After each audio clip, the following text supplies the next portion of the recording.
Hei, sunt Mădă și voi sunteți pe canalul meu. Astăzi facem doar două provocări pentru că nu am prea multă memorie la tabletă. Deci să începem. Prima provocare, să iau sare cu apă. Okay. Am mai sare. Aici apă și sare. Luăm de sare. Uitați.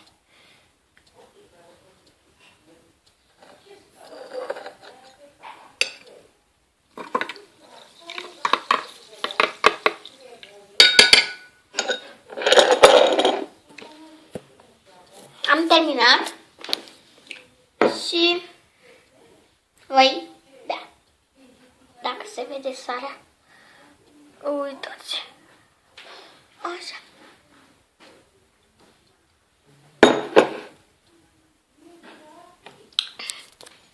Nu-i bună deloc. Vă zic să nu încercați.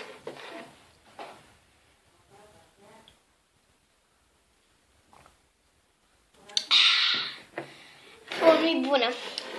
Am băut jumate, deci nu mai fac pe dată.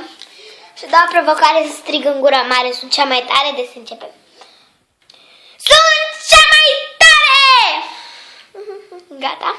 Și astea sunt provocările. Dacă v-a plăcut să puneți like, să vă abonați la canalul meu. Voi ați fost pe canalul meu. Și pa! Sunt murdare de cerneală, că abia am venit de la școală. Deci, pa!